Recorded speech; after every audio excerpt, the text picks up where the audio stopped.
For yellow ochre, the vermilion is from Zeki, and black Holland. And is it normal oil or is it some pigment? No, it's normal linseed oil. It's cold pressed linseed oil. Now I have too much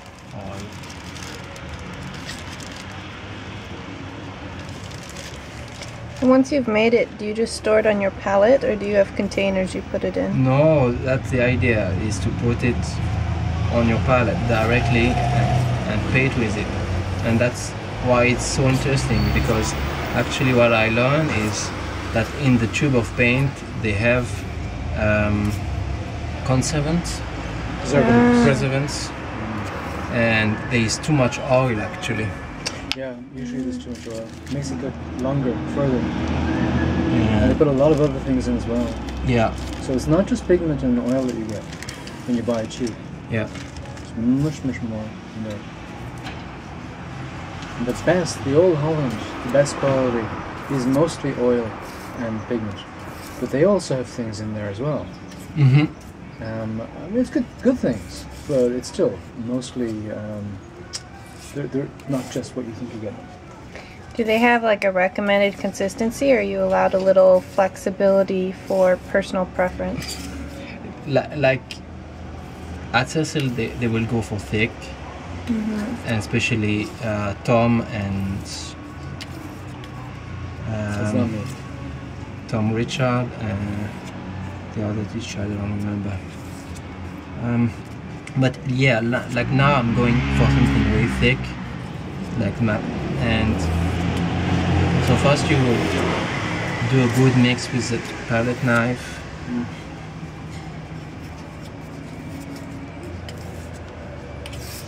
That saves you time when molding.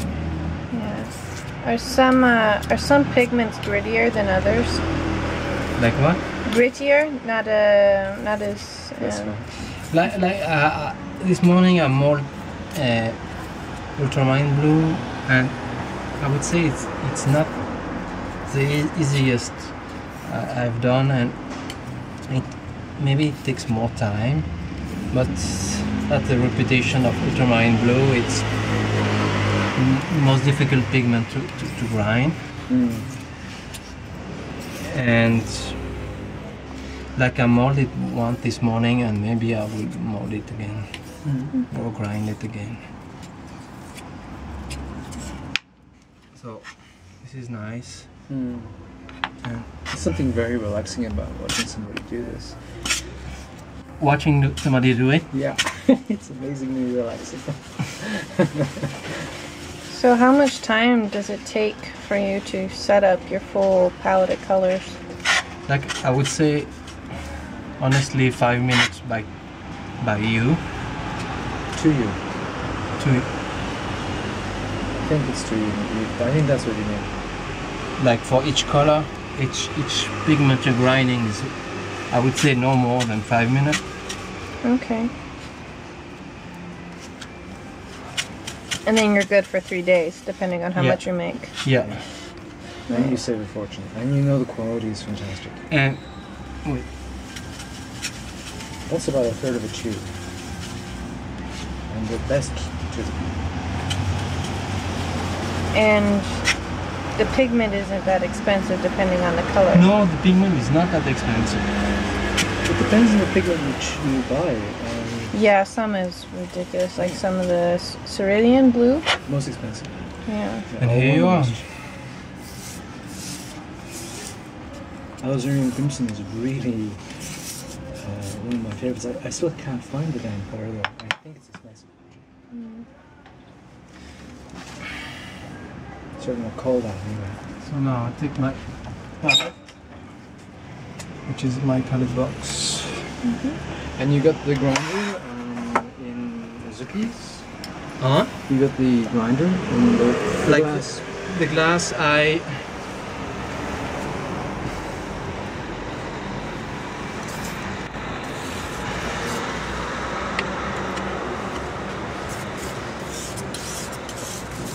could go thicker, but like I think it's nice to work with that. You have a pretty limited palette.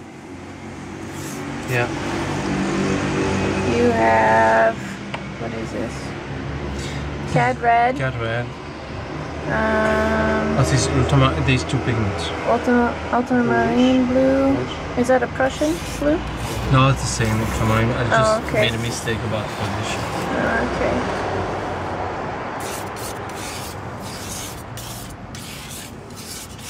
And what is the name of this one? It's different.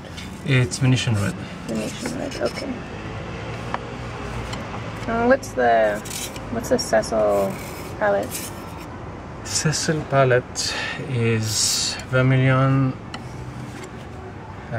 lead white, ivory black, Persian red, and yellow ochre. It's pretty simple. The nice thing, I was talking about a friend who was supposed to come, an Italian friend.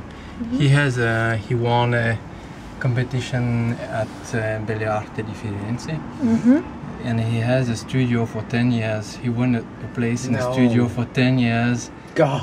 In Piazza Donatello, next to Cecil Studio, one of these great studios. Wow.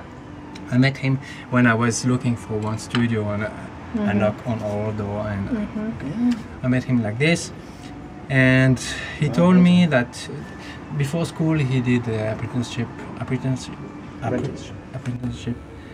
for restoration, and he learned to do the pigments. Like he learned to grind, and he learned to go in nature to find the pigment. Wow. And so he told me that he would do raw sienna with the earth that you find around Siena, like in the ground, that is quite yellowy. And that's the way you take the earth and you put in a bucket, you clean it, you remove, like brass it, let it settle, rest, and remove the water, which all the dirt, and add water. So you do that, you do these washes, like I don't know, 5 times until it's clean. Then you use what's remained as a pigment. Wow. Grind it. Very interesting. That is incredibly He interesting. told me he would show me how to cook, because you can also Oxidize the burnt, stone. because you have burnt sienna. Yeah. Yeah, it's fascinating. It's a science. It's it's like alchemy. But you know, Renaissance has been so strong here in France. So then that was the fun part. The annoying part is about cleaning the glass.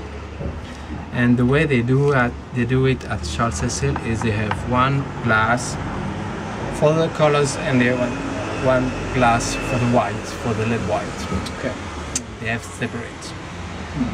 And because they really want no pigment at all in the white, they want pure white. And I see I already scratched the wall with pigment. It's only pigment. It's not. Yeah. There's no binder. But it's oh my god, how did this happen? Shit. Hoover, they'll do it. No problem. Check it out. I don't know how I'm gonna remove this. Just suck it off. Oh no. That sucks. I knew it won't be that clean as I hoped. So